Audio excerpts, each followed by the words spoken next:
If you're not getting many or any clients in your coaching business, there are 3 potential explanations and they are all solvable. If you'd like to know what they are and what you can do to get more coaching clients, then grab a drink and let's talk about it.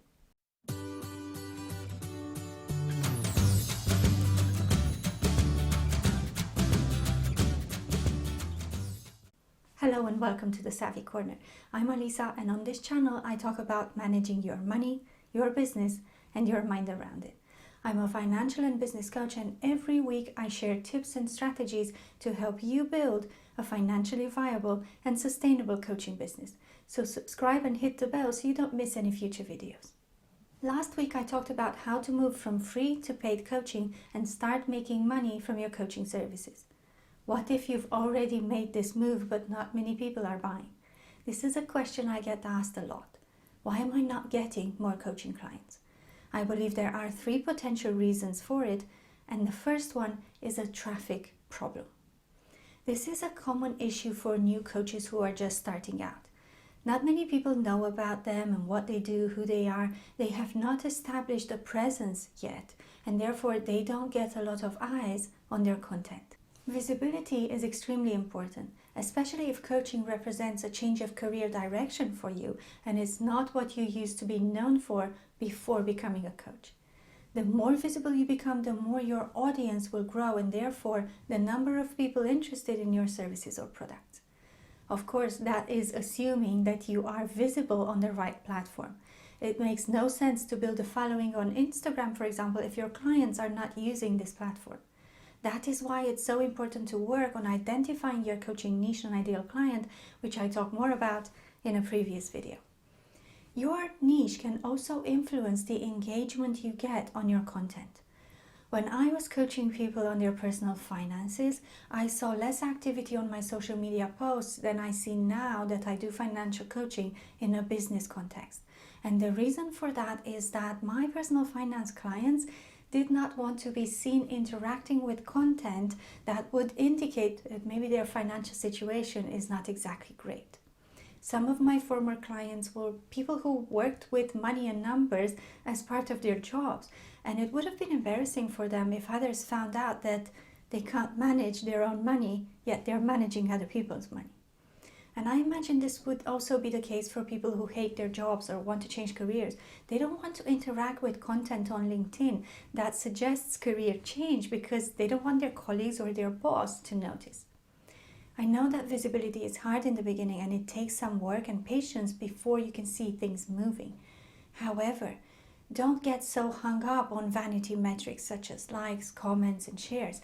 Even if you don't get much interaction on your posts, that doesn't mean people are not seeing and resonating with them. And a good indication that things are working well is when you start receiving messages from people who say they've been following your content for months and their name doesn't ring a bell to you. You're wondering, who are you? Silence doesn't always mean that you're not progressing. There is also the possibility that you are fairly visible and you have a decent audience, but you are not adding a call to action as part of your content.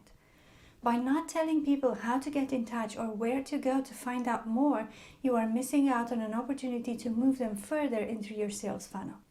Don't assume that people will take initiative to do this. Some might, but the more convenient and less complicated you make it for them, the better. Generating traffic can take time, but if you are consistent and you offer valuable information, you will get there. There is, of course, the option to pay for traffic, but I do not recommend you do that in the beginning. I suggest that you start growing organically and look into paid traffic later on when you're a bit more established. The second reason you're not getting many clients is your coaching offering, which might be incomplete, too vague, or not relevant to the prospect. What do I mean by an incomplete coaching offer? An offer that only includes features. Number of coaching sessions, how long they are, how many sessions are included in the coaching package, the email support in between, any accountability calls. These are all examples of features. But clients don't pay for features. They pay for benefits, as I discussed in a previous video. What are the advantages of working with you? How will you guide people through their problems, and what kind of results do you help them achieve? Until you include benefits, you will always have an incomplete coaching offer and prospects won't be inclined to buy. An irrelevant offer is one that does not resonate with your prospects because it doesn't touch on the problems they're experiencing. This might be because you have not done enough research on your ideal client and therefore you are making some assumptions that are false, or because you have not niched down enough and the wording of the offer is too vague. Stay away from all-encompassing expressions such as "I can help you change" or "reach your potential" or "find your purpose" and so on. The more specific you are, the more it is likely that you will attract the right clients and filter out the rest. If you're not sure about niching down or you have doubts about it, I filmed a Q&A video a while ago addressing common concerns and questions on this topic. I will also link it in the description box below. Are you getting value from this video so far? If you are, I would appreciate it if you gave it a big thumbs up and consider subscribing. It really helps to support the channel, and I thank you in advance if you do. The third issue behind not getting many coaching clients is a sales problem. You have decent traffic, your offer is good, but you're not making any sales. If that's the case, I suggest you start by looking at your prices. Do they need to be adjusted? And by adjusted, I mean both up and down.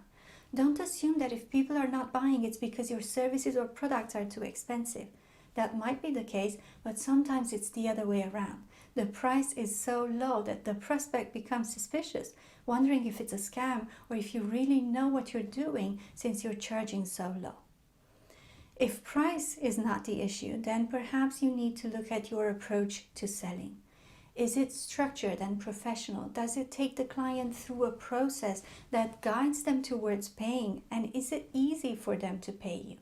If you're unsure how to approach a sales conversation, I have an entire video dedicated to that where I share a step-by-step process. All the videos I mentioned will also be linked in the description box below. Another mistake you might be making is not following up. Many people get nervous about this, thinking that they will appear pushy or aggressive. You can approach this in a gentle manner, letting the prospect know that you will follow up and when, and do so until they give you a final answer. Some of our clients are busy people and they simply forget, or they need an extra nudge to make a decision. Don't let your own beliefs stand in the way of what could have been an easy sale. And speaking of beliefs, I want to add a fourth bonus reason why you're not getting clients, and that is your mindset. In fact, your mindset is the reason behind everything, both failures and success, which is why I'm adding it at the end as an overarching element. You can have massive traffic, a killer offer, and a great sales process. None of it will matter if you don't believe in your product or service, if you don't think people are going to buy, if you doubt yourself and your ability to get coaching clients. It all starts and ends in your head. That's all I have for you today. I hope you enjoyed it, and if you did, check out these other 2 videos. Thank you so much for watching. I'll see you in the next one. Bye.